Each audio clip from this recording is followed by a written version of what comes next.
pasar yo te vi.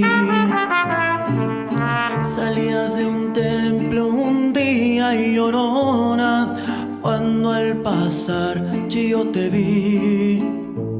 Hermoso huipil llevabas, llorona, que en la Virgen te creí. Hermoso huipil llevabas, llorona, que en la Virgen te creí.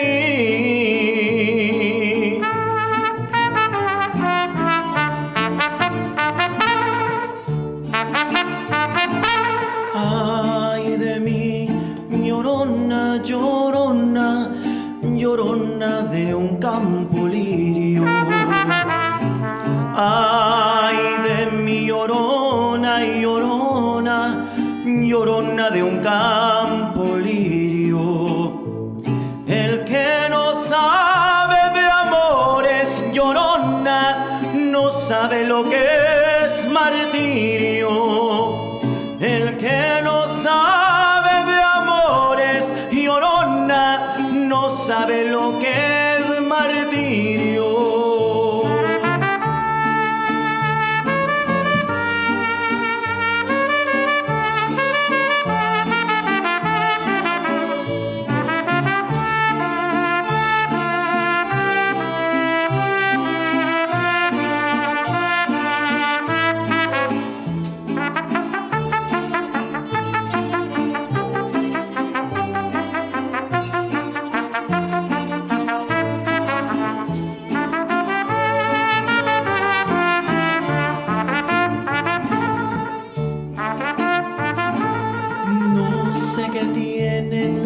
Flores, llorona, las flores de un campo santo. No sé qué tienen las flores, llorona, las flores de un campo santo, que cuando las mueve el viento, llorona, parece que están llorando. Que cuando las mueve el viento, llorona, parece que están llorando. Ay de mí, llorona, llorona, llorona, llévame al río. Ay de mí, llorona, llorona, llorona, llévame al río. Tápame con tu rebozo, llorona, porque me muero de frío. Tápame con tu rebozo, llorona, porque me muero de frío.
feliz. Y aunque tengo muy tranquila mi conciencia, sé que pude haber yo hecho más por ti. Oscura soledad estoy viviendo, la misma soledad de tu sepulcro. Tú eres el amor del cual yo tengo el más triste recuerdo de Acapulco. Como quisiera, ay, que tú vivieras, que tus ojitos jamás se hubieran cerrado nunca y estar mirándolos, amores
Our reading today is from the book of Ecclesiastes 7:2-3.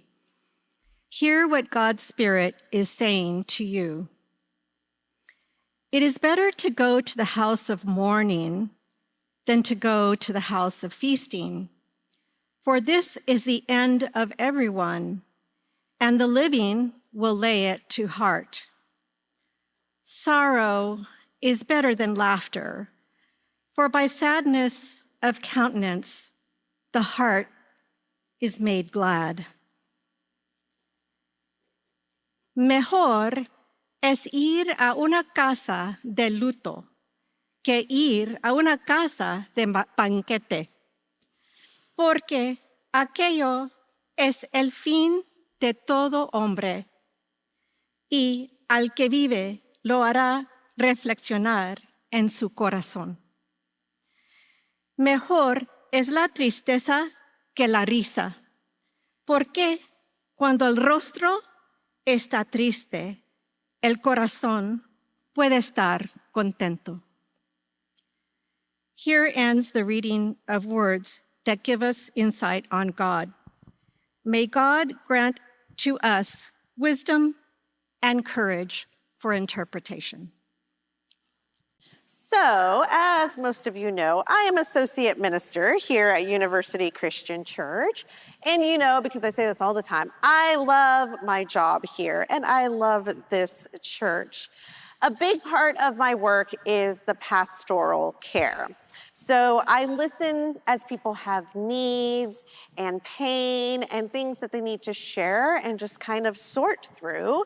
And I walk alongside those who are grieving and hurting. I also officiate the memorials and most of the funerals here at University Christian Church. It's a real privilege to be able to walk alongside people during this time of planning. And when you're planning a funeral, it's usually pretty recently after the person has passed, and it's a really heavy thing to go through and walk through, but I consider it a huge privilege. I have had to plan funerals and memorials for people that I know and love and really care about here at this church. And I even recently, some of you might remember 2 years ago, planned the funeral for one of my lifelong best friends, which this church hosted, and I really appreciated. And that was one of the hardest things I had to do in my life. But it's also a very beautiful thing, because I get to hear the stories about the people who have died.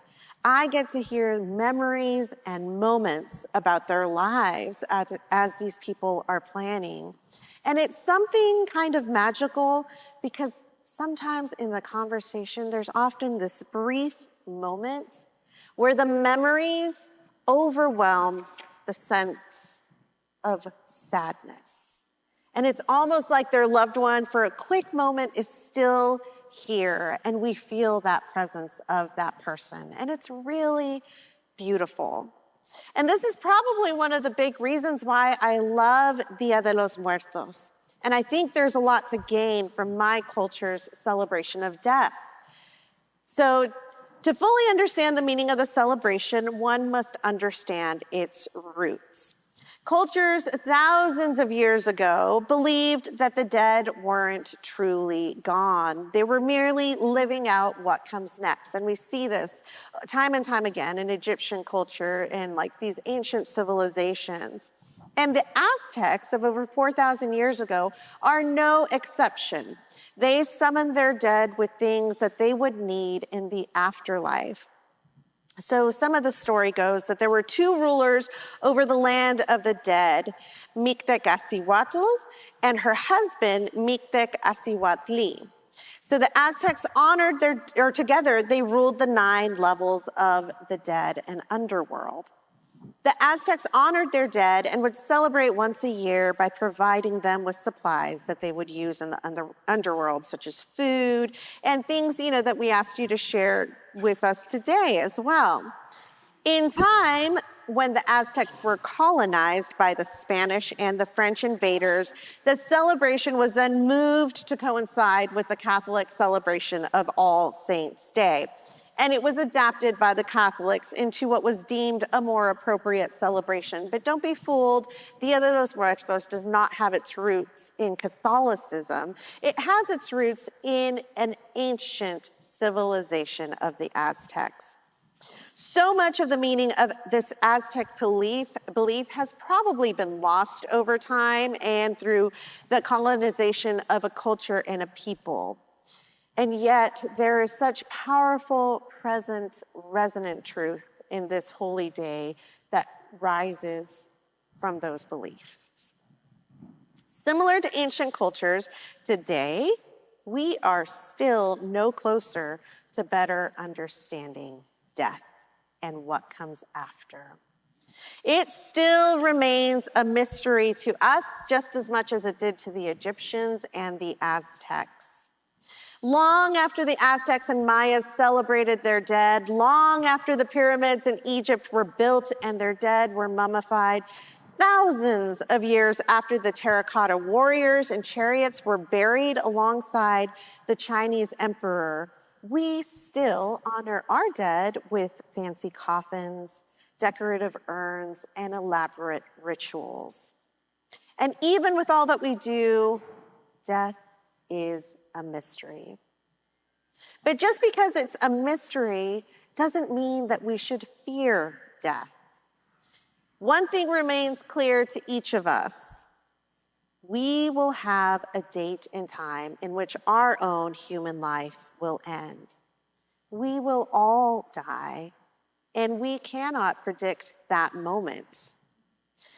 Dia de los Muertos is a day to look death in the face and acknowledge that death is holding each and every one of us by the hand and that life is brief. My culture, whose cultural ancestry is rooted in the traditions of the Aztec and Maya, has created a way to live in acceptance with death, to see and understand death as it is, inevitable.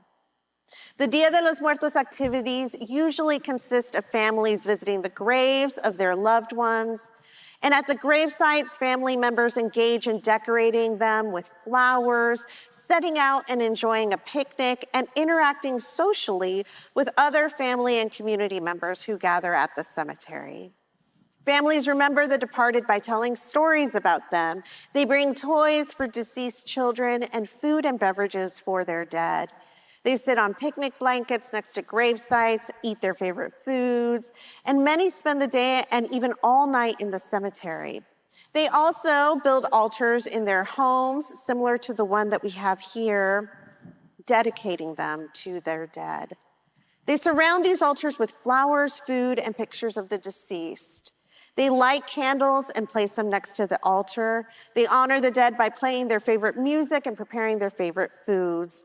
And all of these little acts express a sense of continuity with those who have passed away, as if to say that they remain united at one with them, even though they're separated by death. And it's not a morbid occasion, but it is an almost very festive time. It represents the spiritual bridge which exists between the world of the living and the world of the dead. This holiday reminds us that two things can exist at once: grief and sadness and mourning, and at the same time, happiness and joy when thinking about the memories of a loved one and our time together with them. The grave becomes a place people visit, decorate, and tend so that there is a sign of those who came before for future generations to remember and feel a connection with. But it's more than just that.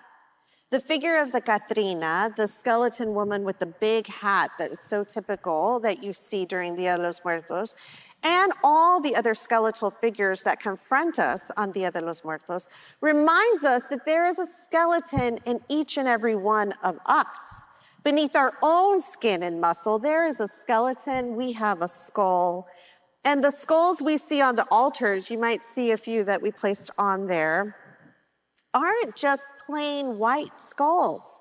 They are decoratively and elaborately painted, such as my face right now, making death less frightening and even beautiful and ornate. And rather than taking the symbols of death and fearing them, we embrace them so they become less frightening, and it helps our life become more vibrant. It's a reminder to live fully now. And we can see that in the scripture verse in Ecclesiastes I was going to call you Sylvia. That's her daughter's name. Liz just read a few minutes ago. It is better to go to the house of mourning than to go to the house of feasting. At first glance, it appears that the author has a preference for mourning. It's better to mourn than to feast. And he might be deterring us from celebration, joy, and mirth. However, this is the author of Ecclesiastes, where in 2:24, he says, "There's nothing better for human beings than to eat, drink, and experience pleasure in their hard work." I also saw that this is from God's hand. So which one is it? Is it better to mourn or to celebrate? Well, this is the author of Ecclesiastes, where we hear there is a time for every season, right? There is a time for all of these things. So it can be both. The scripture fully acknowledges that it is important to grieve death. And the Jewish culture of the time had actually a quite very long process of mourning their dead, with rituals that often extended for weeks. Well into Jesus' time on earth, we see that there were extended duties for honoring the dead. We see this clearly when Mary and the women go to the tomb to anoint Jesus' body. These rituals help them understand death. It helped them grow in sympathy, and in many ways prepared each and every one of them for what was inevitably going to happen to them, their own death. And it is through confronting death and mourning that one can actually more fully experience the pleasures of life if we allow ourselves to. The author of Ecclesiastes understood this. Mourning and celebration. There is a time for each. And each experience can help us better experience death and life. Elizabeth Kubler-Ross, who is known for developing the 5 stages of grief, I absolutely love her. She's an expert on death and dying and has helped us truly understand the experiences surrounding death and dying. She says something very similar to this author in Ecclesiastes. She says, "It's only when we truly know and understand that we have a limited time on earth and we have no way of knowing when our time is up, we will then begin to live each day to the fullest, as if it was the only one we had." Acknowledging death can help us live each day to the fullest. Kubler-Ross also said, "Dying is nothing to fear. It can be the most wonderful experience of your life. It all depends on how you lived." So when our own time comes, we hope that the best parts of us will be carried on in the lives of those that remain and come after us. But that all depends on how we live our life. We can live our lives through acts of selfishness and callousness, or we can live our life through kindness, generosity, and decency. And how we act and react has a chain effect. Our rudeness certainly affects those around us and the people we're treating unkindly in the same way that our kindness does. So how are we living our lives here today while we still can? These celebrations of rituals of death, many that have existed since the beginning of time and throughout the rise and fall of civilizations, help us live beyond the pain and the loss and the fear of death. Dia de los Muertos honors those whom we have lost. It moves us beyond our grief into a place of remembrance and love. The pain might still be there. We can feel that, But we don't get stuck in that pain because we are reminded that death is also coming for us. So let's live our life to the fullest while we still can. This special holiday reminds us that we are one with those who came before us. They are with us in our breath, in the wind, in the water, the light of this earth. And we are also one with those who come after us. As the author of Ecclesiastes and my Mexican culture reminds us, when we sit with death, we can become more accustomed to it, fearing this mystery far less. As we enjoy time with our loved ones and sing together, feast together, and celebrate together, we can feel one another more tenderly. We can feel our connection and the energy of life flowing from Creator God as it moves through us. And if we listen closely, we can listen to how our departed loved ones call us more fully into this life. Let's allow ourselves to fully surrender both to the mystery of death and the beauty of this life. Let it be so.